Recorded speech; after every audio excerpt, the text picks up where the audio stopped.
Hey guys, it's me. It's been a long time. You know, I started this YouTube channel and the whole plan was that I was going to record consistently at least once a week starting in October, and that was not successful. Why?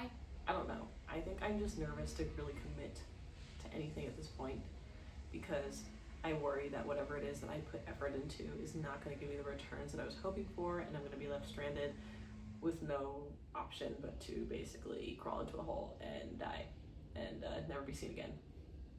So I'm in a funk right now. You guys. I just got back from a 2-month trip in Mexico, and that was literally, I feel like a different person. I feel like a completely different person. I feel like my deadpan came back. What do I mean by my deadpan came back? I've always been a really quiet person, and maybe starting 6 or 7 years ago, I decided to tap more into my entertainer side, not my extrovert side, because I'll never fully be an extrovert, but my entertainer side. And over the period of that time, I think people started to know me as an entertainer, a loud person, a jokester. And now that I'm bringing that part out of me, where I'm being deadpan again, and I'm not like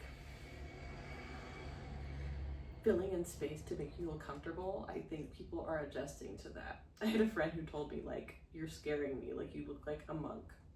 And I'm like, good. I want to scare people. I think I've gone too long making people feel comfortable, filling in spaces, and making people feel as though they don't have to bear the brunt of the entertainment portion of the hangout, and I'm kind of tired of that, so there's that.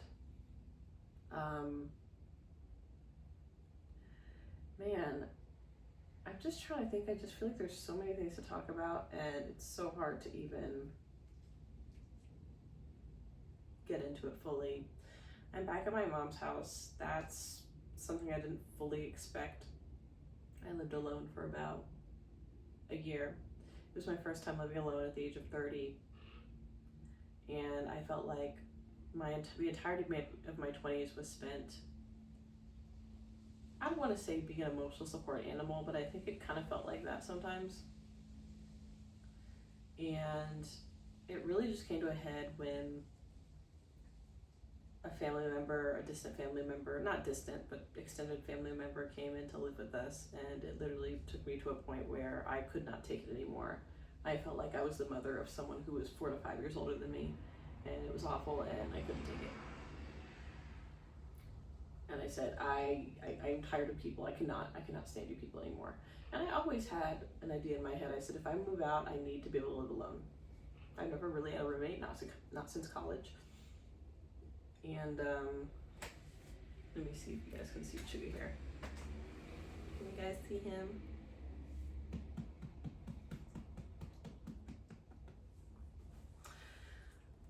Yeah, basically I decided I need to move out. And I spent a year in this apartment. And I loved so many things about it. There was one thing I didn't really like about it though, which was the freaking bathroom. I hated that fucking bathroom. It was flaky and I hated it. But they took me, despite my fucked up finances. You know, you'd think that living with family for 10 years would mean that your finances are perfect. They're not perfect. And they've never been perfect. And I think this next phase of my life is about getting myself to a center where I can prioritize those next steps. I think living those 10 years of my 20s, the money that I spent was spent to make myself feel better, to make myself feel like I had agency over myself. It was spent on drinks, nights out, anything that would make me feel like I had some sense of autonomy. And I understood why I did that, but you know, there's times where I feel frustrated by the fact that I feel like I squandered years of really precious saving time. But it is what it is, right? We can only move forward. All that to say, as I was getting into the first year of my apartment, basically I had to pull out all the stops to get into that apartment. I even took out a $4,000 loan. I was that desperate to get out. and I don't regret anything, but it kind of made the whole process really rocky. I had to ask for rent way more times than I was comfortable with. One thing I really hate more than anything is asking for help. It's always been a really hard thing for me. I don't like it. Every time I have to ask for a significant amount of help, it feels like I am having an ego death every single time. Every single time. I've always prided myself, and it's kind of ironic, right? Being someone who lived with their parents till they were 30, the idea that I would pride myself on being independent. But I always did.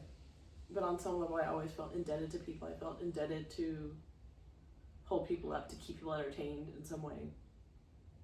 And I think I felt in some ways that my independence was not being prioritized fully by the people around me, because my proximity had benefits, you know, and it's an unconscious thing that people do, I think, but I knew that if someone was going to take that back, it was going to be me.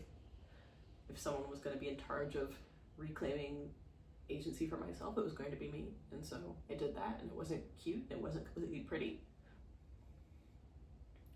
So then I got to a point where I knew that I didn't want to go back into a state of dependency, but I knew I couldn't keep paying LA rent prices. So I decided I was going to move to Mexico for a few months. I hoped it would be 4 months. It ended up being 2 months. Got a part-time job, didn't really pay enough. If I'd paid me maybe $1,000 more, I could have stayed in Mexico. And I miss it every day. I've been back for about a week. I can get more into that in the future, but it definitely brought me back as a different person. And now all I can think about is stabilizing and building a base to the point where I have a life that I can fully call my own, that no one has agency over, that no one has the authority to say what I can and can't do. I have more of a steady commitment to making that happen than I ever have in my life. And I never want to go back. I miss Mexico. I miss having a life that felt like it was my own. It feels in some ways like I'm regressing, but I know that I did not come back the same person that I was. I definitely didn't. And I am back with a desire to reclaim my life like never before. So if that sounds like something that you guys resonate with, and you want to put your experiences in the comments, and you want to do this journey with me, I am absolutely committed to continuing to post consistently, and I'm kind of not playing. I've been in a box my whole life.